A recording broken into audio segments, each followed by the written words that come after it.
Kohala, Yahweh, Ba'ashim, Yahweh Shai, Barakatah, Yahweh, Barakatah, Yahweh Shai.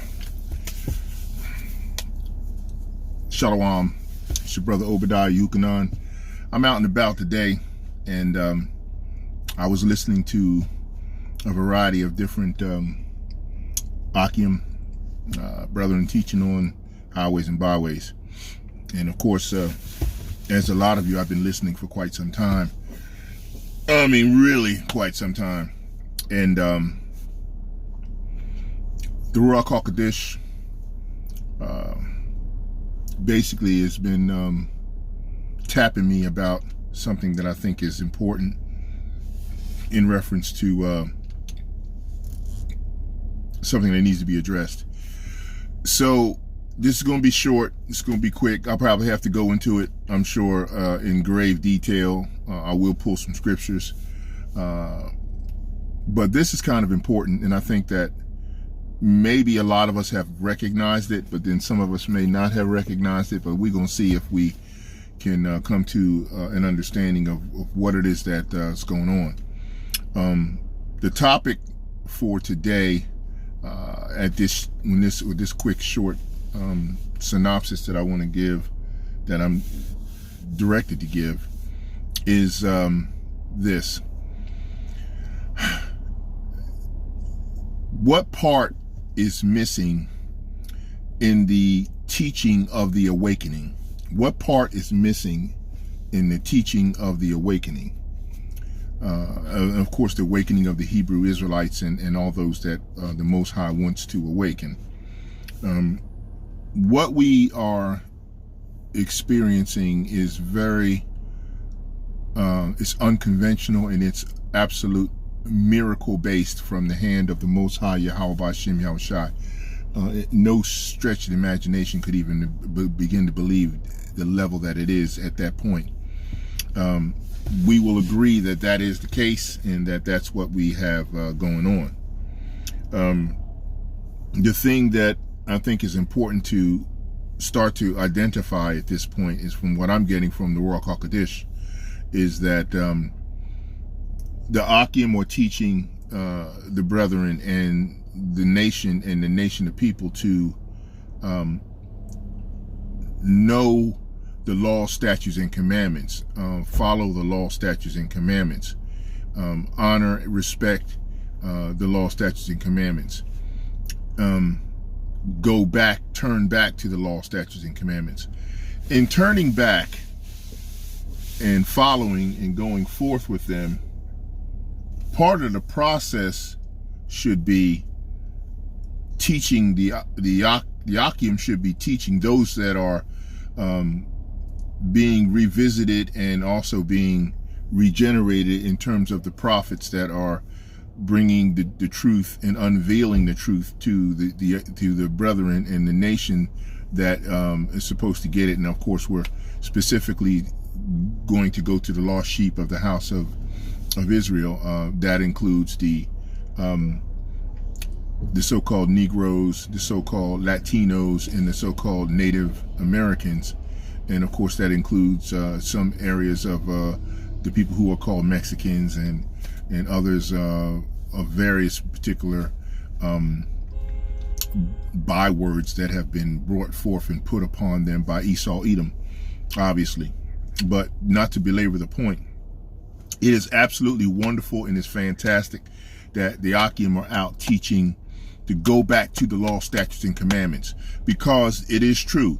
We're not waiting on the Most High. The Most High, the Father, Yahweh, Ba'ashim, Yahweh Shai, and the Son, they're waiting on us as a people and as a nation to turn back.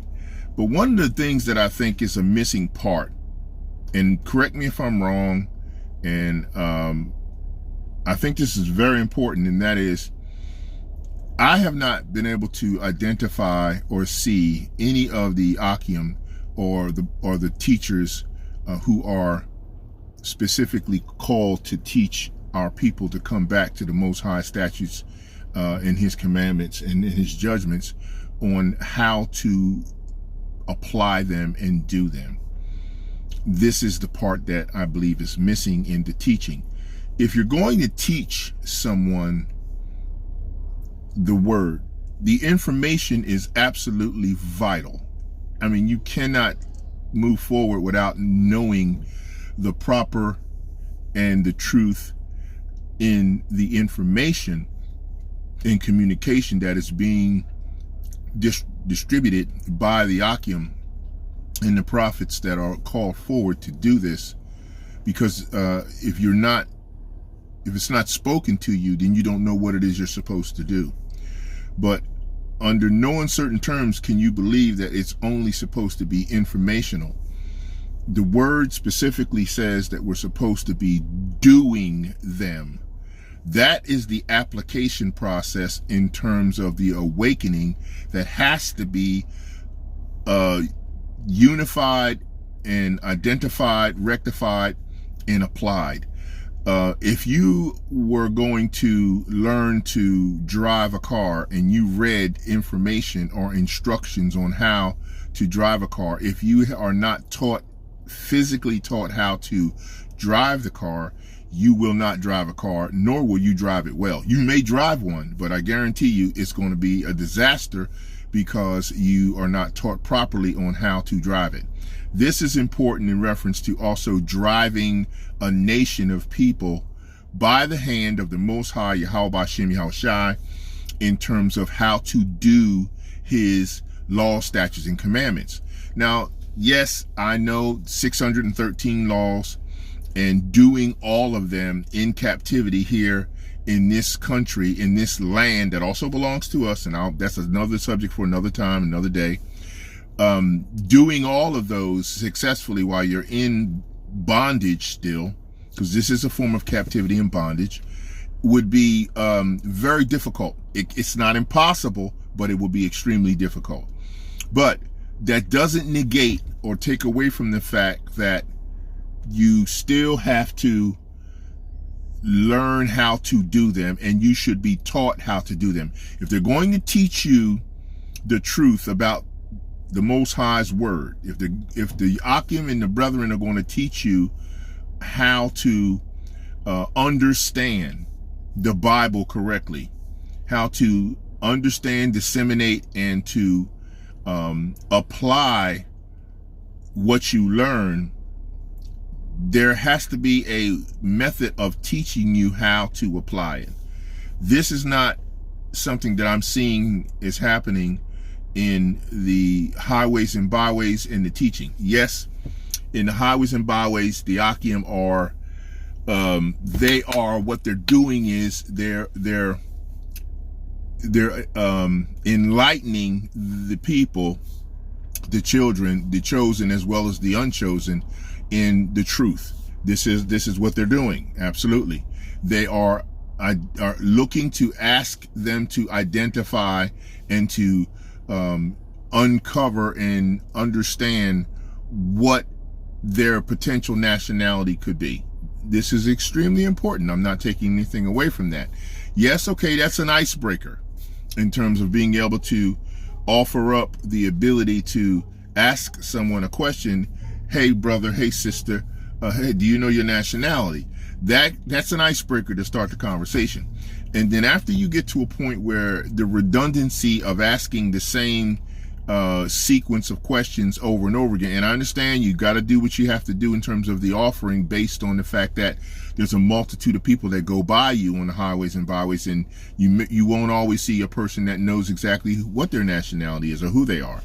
Okay, so clearly identifying their nationality is also a relationship builder towards other conversation that would lead into, now that you know your nationality and know that you are, if you are of Israel as a chosen people, that there are requirements that are involved in knowing now that you are of a nationally chosen people by the creator of everything that exists and that will ever exist and is existing now.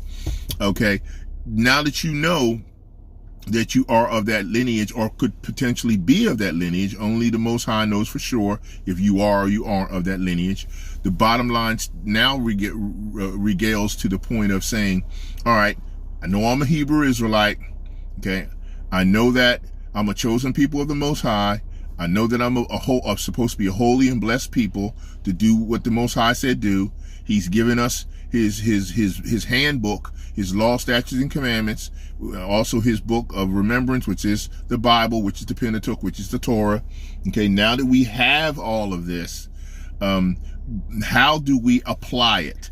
This is the part that I'm not seeing instructions being done with such ministers of vast knowledge of Torah in terms of moving in the direction of how to do the commandments, how to do the law, how to actually perform them, not just know them, honor them, and understand them, but the word specifically says you're supposed to do them as well as know them.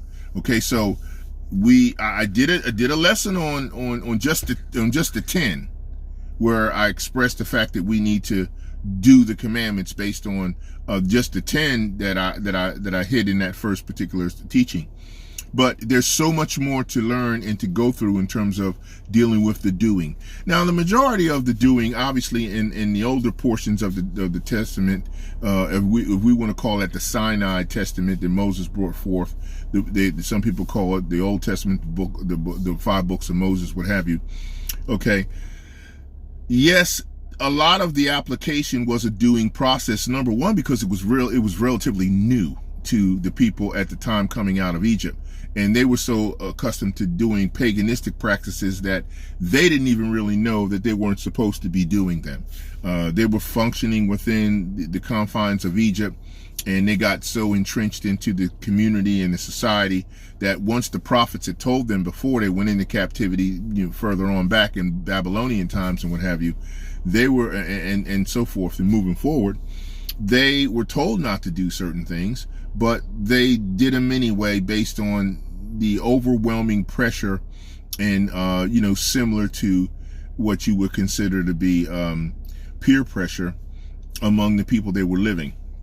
And so they started taking on and following their practices. And of course, once you start intermingling and marrying with these individuals, as the Most High said, you will end up following their customs based on that situation. And that's a very harmful and abominable, tragic thing. But the thing I don't want to belabor the point is, everybody who was involved in succumbing to the captivity, they had to learn how to do the practices of those particular nations that they were captive to. And this is what we have today in this day and age. The religious practitioners of the world have been successfully pushing the doing of their specific worship rituals and their worship practices. And then they, of course, push aside, supersede, or dismiss our Heavenly Father, Yahweh Hashem's, Yahushai's actual commandments and his statutes in terms of doing them and doing them in the right way. So we need to get to the point where I know they're on the highways and byways and they're talking to people about waking them up to who they are, waking them up to following the law, statutes, and commandments. Now, we need to also get to a point where once we get someone's attention and capture their attention in a conversation and having a dialogue, you want to express in that particular dialogue, along with the awakening of their nationality and the awakening of the commandments of the nationality and what has to be done in terms of procedures and moving forward, you need to also do an instruction process on, or lay out some guidelines and instructions on how to actually perform these specific commands and laws and ordinances. Teach them how to do. Don't just teach them how to know it. It's important to know it, but if you're not teaching them how to do it, then the knowing goes nowhere.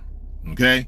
You can know things, but if you don't take any action or be taught any action in terms of what you know, then what good is the knowing? How does that help you in your walk, in your faith walk? How does that help you in providing and bearing fruit? Like Yahushua said, you're supposed to be bearing fruit. So in order to bear fruit, you need to be performing an action.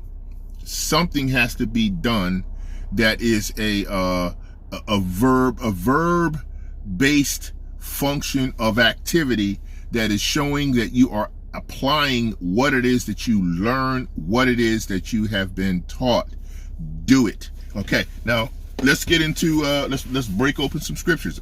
That's 15 minutes of narration in terms of just doing a little bit of commentary. Now let's go to scripture and prove what I'm saying, because that's what we need to do. So, you know, I got my sword here. Okay, I try to carry it with me. Here it is. Okay, got the sword. All right, so let's get in here and let's hear the doing. I'm going to start in Leviticus. Okay, and because I think it's a good place to start. Now, if you want to start somewhere else, there's so many other places you can start in talking about the doing, but let's just actually talk about the doing in terms of what the Most High is saying, so we can get to that point. Okay, all right. Okay, all right, let's see here. All right. Oh, I'm going to go to Leviticus chapter 19, and that's when we'll start at the top, because we're better to start right there.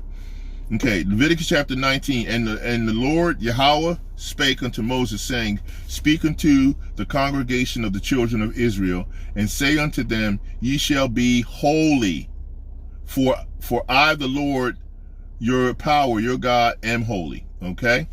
3, you shall fear every man his mother and his father, and keep my Sabbaths. I am Yahweh the Lord, your power, your God.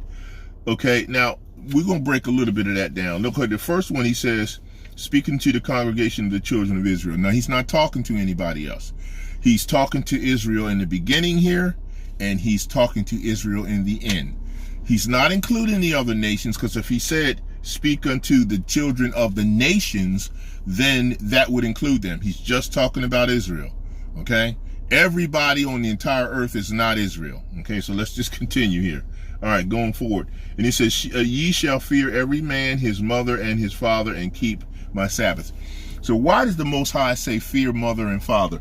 Well, number one is because when Moses and the children and the children of Israel were being brought out of Egypt, the mothers and the fathers were also instructed to teach the generations what the commandments and the laws were, and how to stay with them and follow them and do them.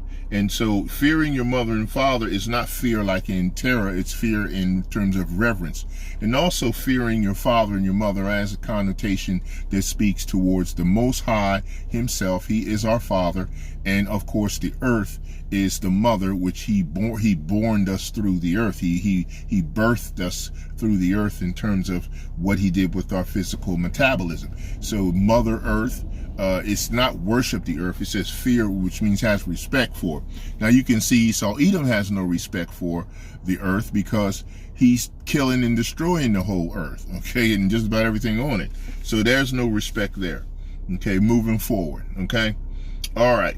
So it says here, and ye shall fear every man his mother and his father, and keep my Sabbaths. Now, why the Sabbaths? Well, the Sabbaths are holy. The Father made the Sabbaths from creation, from the beginning of creation. He took time to take rest from his work. So he participated and honored in the Sabbath. So we should as well. And you should do your due diligence to find out how the Sabbath is and how it works at this particular time, with all of the changing of times and seasons and stuff that Esau has done. It could confuse you on what the Sabbath is and when the Sabbath actually pertains, and it'd be important for you to do some research on that, because there's a lot of calendar-based information that's twisted out here between Julian and Gregorian and Mayan calendars and the like. So you need to really do your homework to find out about the Sabbath.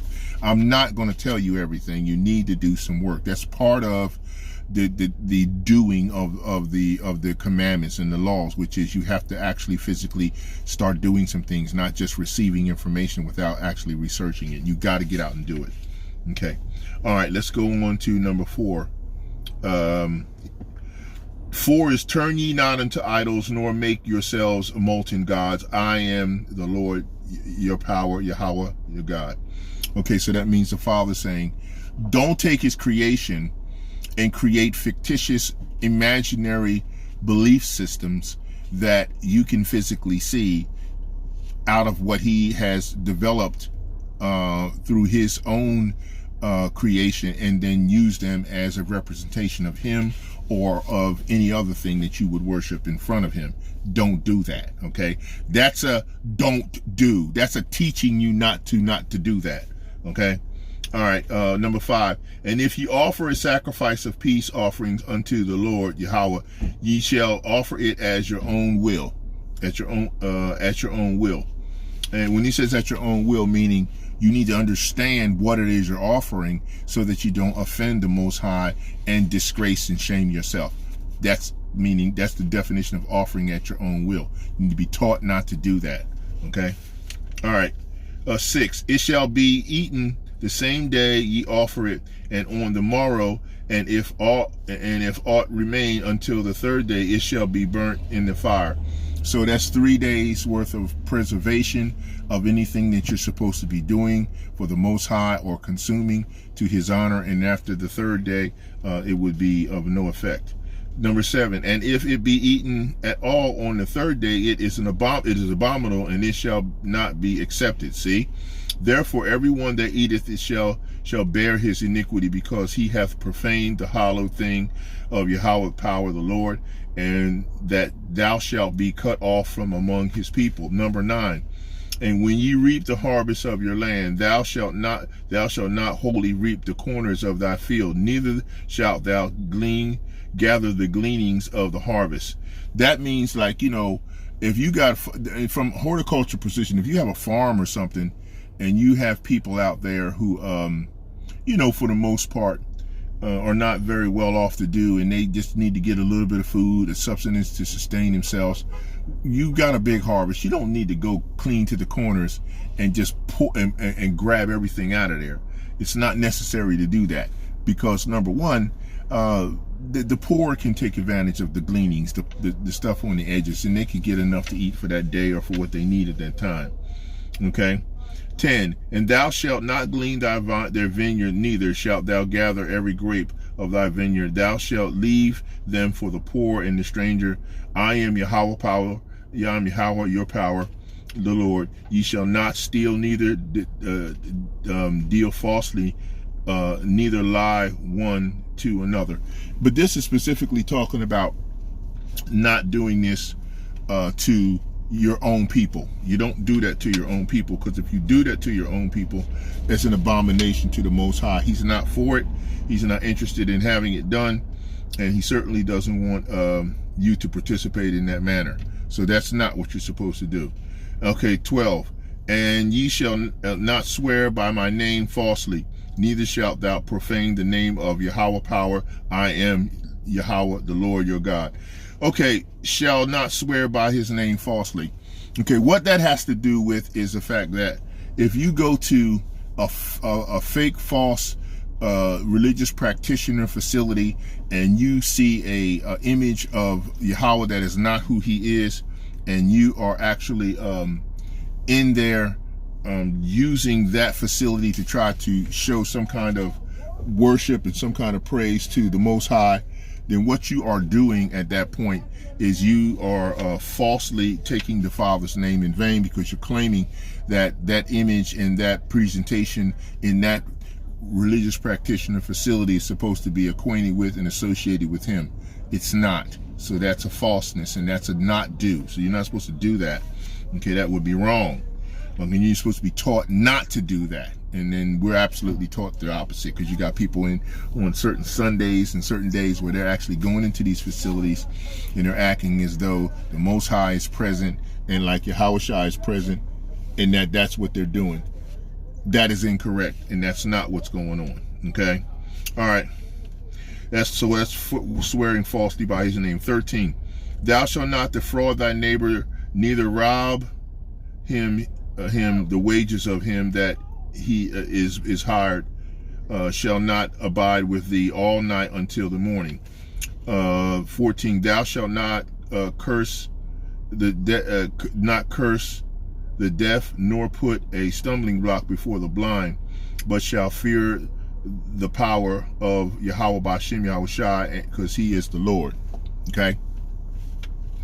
15, ye shall do no unrighteousness in judgment. Thou shalt not respect the person of the poor, nor honor the person of the mighty, but in righteousness shalt thou judge thy neighbor. Okay, so obviously you're not supposed to do the things that they're doing today.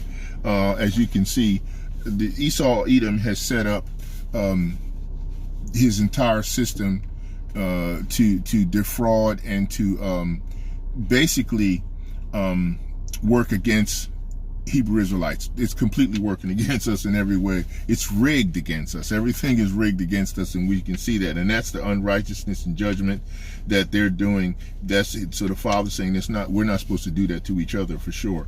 16, thou shalt not go up and down as a table bearer among thy people, neither shalt thou stand against the blood of thy neighbor. I am Yahweh B'Shem Yahushai.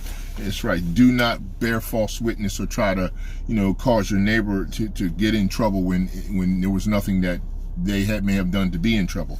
17, thou shalt not hate thy brother in thine heart, and thou shalt in any wise rebuke the neighbor and not suffer sin upon him. So don't, like I said, don't create false witness against your brother. Don't let somebody buy you off and tell you to swear out something that didn't happen and cause your brother to stumble or cause your brother to be put in chains or be put away. Don't do that. 18, thou shalt not avenge nor bear any grudge against the children of thy people, but thou shalt love thy neighbor as thyself. I am Yahweh Power, the Lord. And that's very simple. We need to stop hurting, killing each other, going out here doing the things that are harming to your own people and your own nation in any way, shape, or form. And because if we don't stop doing that, then we can't return back to the Father. And the Father's waiting on us. We're not waiting on him. Okay? And then, of course, number 19 is, ye shall keep my statutes. Thou shalt not let thy cattle gender with a diverse kind. Thou shalt not sow thy field with mingled seed, neither shall a garment mingled in linen and woolen come upon thee. Okay, so that automatically lets you know that the Most High is saying, for a matter of fact, that what he doesn't want to see happen is he doesn't want to see the situation happen whereas he is going to be seen as where he's going to be seen as a situation where you're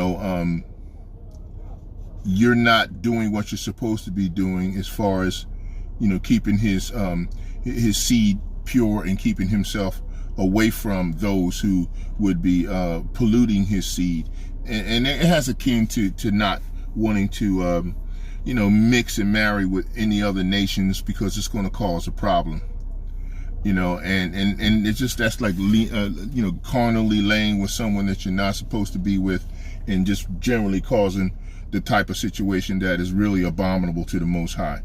Okay, all right, so that's just to start out with that, but let's get to the doing again. Let's go to some parts of the doing in the word. Okay, let's bring up all right, we're going to go to Deuteronomy chapter 4. I'm going to go down here to verse 5. Behold, I have taught you statutes and judgments, even as the Lord Yahweh my power commanded me, that ye should do so in the land whether ye go to possess it. Keep therefore and do them. See, the doing is so very important, because if you're not taught how to do them, now he said here, behold, I have taught you statutes and judgments. So if he's taught you statutes and judgments, it means you have been taught how to do these, okay? And so if you're going to be taught how to do them, if you're going to be taught how to do the judgments and statutes, even as the Lord Yahweh, my power, commanded me that ye should do so in the land whether ye go to possess it. Number 6, keep therefore and do them. For this is your wisdom and your understanding in the sight of the nations, which shall hear all these statutes and say, surely this great nation is a wise and understanding people. For what nation is there so great who hath God, Yahweh power, so near unto them as Yahweh, our power, our God, is in all things that we call upon him for? And what nation is there so great that hath statutes and judgments so righteous as all this law which I set before you this day? Only take heed to thyself and keep thy soul diligently, lest thou forget the things which thine eyes have seen, and lest thou depart from the heart all the days of thy life, but teach them thy sons and thy sons' sons. Teach them. So you got to teach them how to do it. It isn't just knowing the information. You got to do it, okay? Especially the day that thou stoodest before the Lord Yahweh power thy God in Hebron, when the Lord said, Yahweh said unto me, gather me the people together, and I will make them hear my words, that they may learn to fear me, reverence me, all the days that they shall live upon the earth, and that they may teach their children. Okay? This is important. That's why I said the teaching is so very important in reference to being able to apply what it is that they're asking you to do on the highways and byways as far as the law, statutes, and commandments. If you don't teach them how to do it, they can't perform it. So yes, awaken them to the call of their nationality. Awaken them to the understanding of the word. Awaken them to the absolute honor, respect that they are a holy people. But teach them how to do the word. Teach them how to do the commandments. When you go into these religious practitioner halls and buildings and facilities where these denominational practitioners of their worship systems, they teach you how to do their stuff. And they're teaching you how to be corrupt and abominable against the Most High. We're supposed to be teaching what to do the right way. We're talking about it. We're giving information, but I don't see no classes on teaching nobody how to actually do it. Reading the word to them is fine. Giving them a definition, a breakdown, and an understand, yes, it is warranted, is needed. But you got to go the next step. Okay, you found out you're a Hebrew Israelite. Okay, you know what you're starting to read the Bible now. Okay, all right, you're starting to actually follow the commands as far as the dietary issues are concerned, as far as eating what you're supposed to eat and not eating what you're not supposed to eat. Okay, that's a doing to a degree. You're teaching them not to do that, but you got to teach them the other things that they're not supposed to do also, in terms of how not to worship idols and what to replace that with. You got to teach them not only just what particular days that they're supposed to be worshiping the Father, but how they're supposed to be doing it. If you're not teaching them the how-to, you're depriving them of a major part of the awakening, a major part. Okay, let's go ahead and pull another speak to the do. Okay, all right. This is chapter 5, same Deuteronomy. Moses called all Israel and said unto them, O hear, O Israel, the statutes and the judgments which I speak in your ears this day, that ye may learn them and keep and do them. Say it again. Verse 1, chapter 5 of Deuteronomy. And Moses called all Israel and said unto them, Hear, O Israel, the statutes and judgments which I speak in your ears this day, that ye may learn them. That means you're being taught. You're learning them. And keep them, which means you got to remember them, and do them, which means you have to physically apply them in actual fruit bearing activity. Get it done. Okay? You see what I mean here? It's always into the doing. Got to do the doing. Okay? All right. I'm going to continue read some more in chapter 5. I want to go down just a little bit further. All right, 3. Yahweh my power, the Lord, made not this covenant with our fathers, but with us, even as us whom are all of us here alive this day. See, right now, still to this day. And Yahweh talked with you face to face in the mount of the midst of the fire, and I stood between the Lord and you, and that at that time to show you the work of Yahweh, for you were afraid by reason of the fire, and went not up into the mountain, saying, I am Yahweh thy power, the Lord thy God, which brought thee out of the land of Egypt, from the house of bondage. Thou shalt have none other gods before me. Thou shalt not make any graven images or any likenesses of anything that is in heaven above, or that is in the earth beneath, or that is in the waters beneath the earth. So you can see right now, a lot of this is going on. All of this is going on in the earth in terms of being completely against what the Most High said we're supposed to be doing.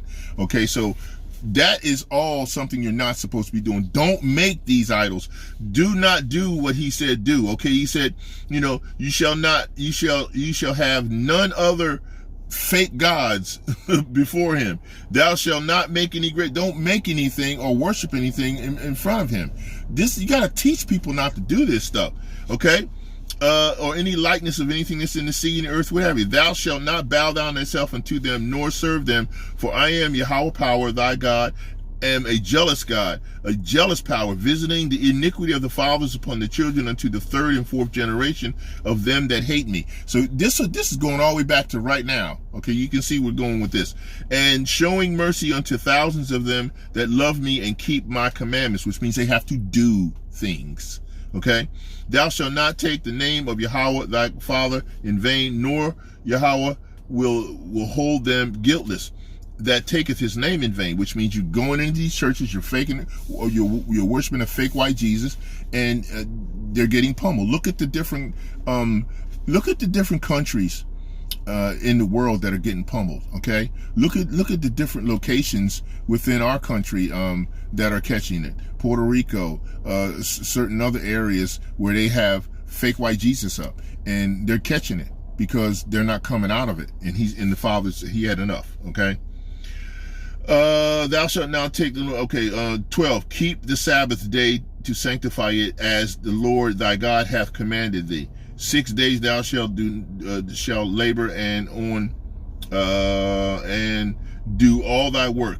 But the 7th day is the Sabbath of the Lord thy God, in that thou shalt not do any work, that nor thy son, nor thy daughter, nor thy manservant, nor thy maidservant, nor thy ox, nor any of their animals, thy ass, or any of thy cattle, and thy stranger that is within thy gates, that thy manservant, and thy maidservant may rest as well as thou.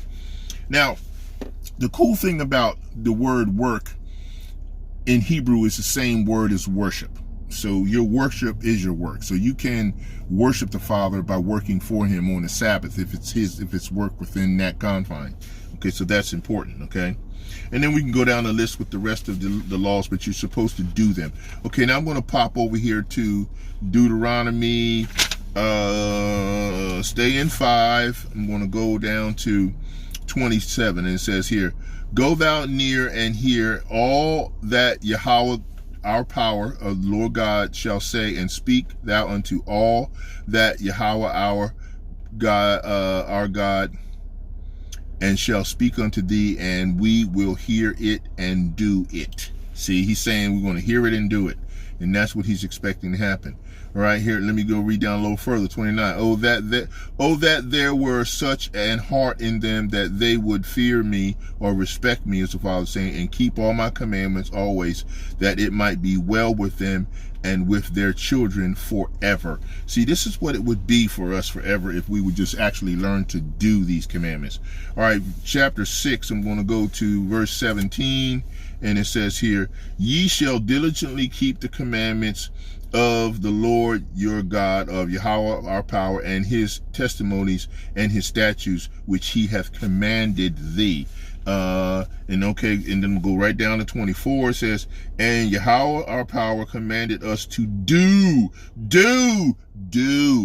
all these statutes, to fear, respect, revere him, the Lord our power, for our good always, that he might preserve us alive as it is at this day. 25. And it shall be our righteousness if we observe to do all these commandments before Yahweh our power, the Lord our God, as he hath commanded us. Again, and see, so many places where he's saying we're supposed to be doing the commandments. All right, going to give you just a couple more, and then we'll pull out, because I know that Jake ain't going to hang around for so long. But here, I'm going to read, that's chapter 8, Deuteronomy, verse 11. Beware that thou forget not Yahweh our power, the Lord our God, in not keeping his commandments and his judgments and his statutes, which I command thee this day. Okay, that was 8. Now we're going at 9. Chapter 9, Deuteronomy, verse 12. And now, Israel, what doeth the Lord Yahweh our power, thy power, require of thee, but to fear Yahweh thy power, to walk in all his ways, and to love him, to serve the Lord thy God with all thy heart and with all thy soul, to keep the commandments of the Lord and his statutes, which I command thee this day for thy good. See, he's still reflecting on do. And okay, and we're going to go to chapter 11. I think we're getting ready, and we're going to finish out on 13, but chapter 11. And I'm going to go to verse 22, and it says, for if ye shall diligently keep all these commandments, which I command you to do them, to love the Lord your God, to walk in all his ways, and to cleave unto him, then will the Lord drive out all the nations from before you, and ye shall possess greater nations and mightier than yourselves. Every place whereon the soles of your feet shall tread shall be yours. From the wilderness of Lebanon, from the river of Euphrates, even unto the uttermost sea shall your coast be. There shall no man be able to stand before you, for the Lord your God, your power, shall lay the fear of you and the dread of you upon the land, and ye shall tread upon as he hath said unto you. So what the Father is saying is that, just like before, when we had the Ark of the Covenant and it went before us, and the Most High said, if you follow do his commandments and do what he said do, then he will make sure nothing can come against you, nothing will ever destroy you. But that's the part of the doing that you have to be able to acquire in order to get there. All right? Okay, we're going to go to chapter 13, and I want to read this part because this is important before I close this out. All right, and this has to do with who you're hearing, what you're hearing from, in terms of the truth. Are you hearing them teach you how to do these commandments, not just to know them? Are they scolding you on what's coming to pass? I hear a lot of doom and gloom. Yeah, you can talk about what's going to be destroyed, but you're not destroying anyone, Akim or prophets of the highways and byways. You don't have any power to do anything. You don't have any hell to put anyone in. You don't have any heaven to put anyone in. The Most High and Yahweh B'Shem Yahweh Shai is the only one that wields that hand.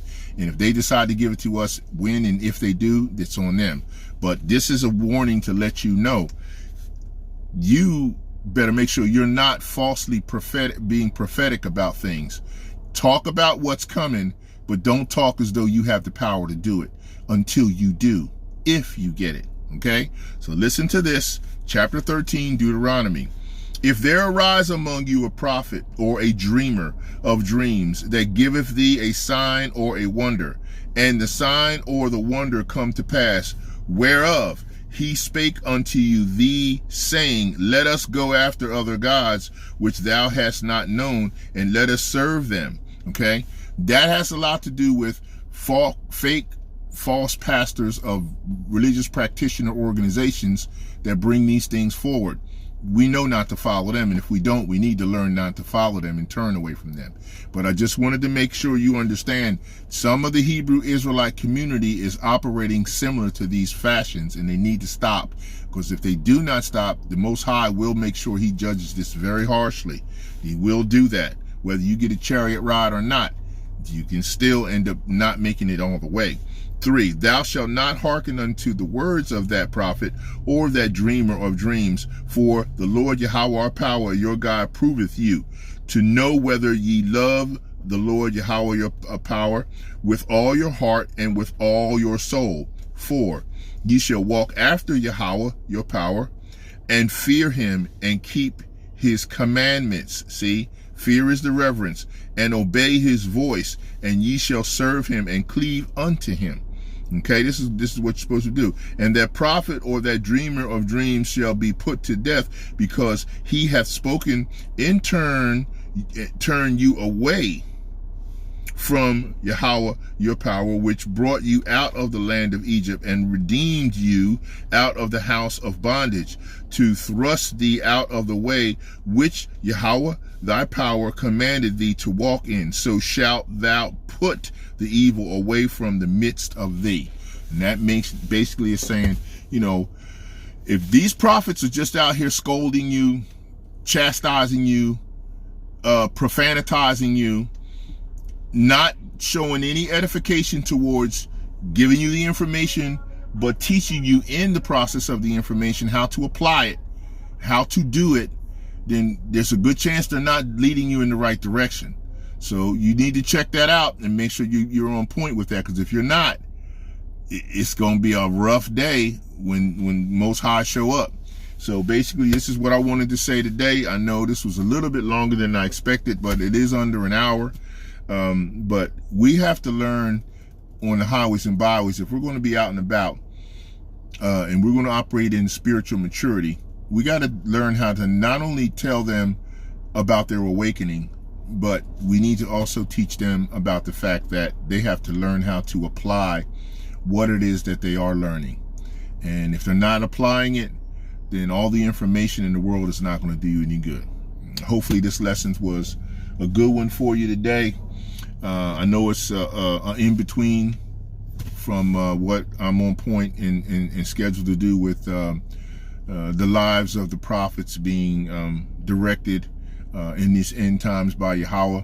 But I needed to get this one out because the Ruach HaKodesh and Holy Spirit was on me about pushing it forward. And it's clear that we need to be taught. Even Paul said you need to go back to the oracles, you know what I'm saying, of the beginnings of what you're supposed to learn in the foundation of it. And maybe that's not what we're doing, because back in Deuteronomy, where the most of the Akim and the brothers teach you to follow the commandments, they overlook the fact it says you have to do them. So if you got to do them, how you teaching them how to do them? Where's the classes on teaching how to do them? Teach about the word, teaching the knowledge of the word, but you need to teach how to do them. I'm willing to step into the ring and try to do so. If the Most High and the Ruach HaKodesh is willing to offer me the opportunity to do it, then I'll do that. And if that's what the Most High wants, then I'm going to do whatever he wants, no matter what. Hope this lesson was good for you today. And stay tuned to the next session of teaching if the Most High and Ruach HaKodesh blesses us to do that. Shalom.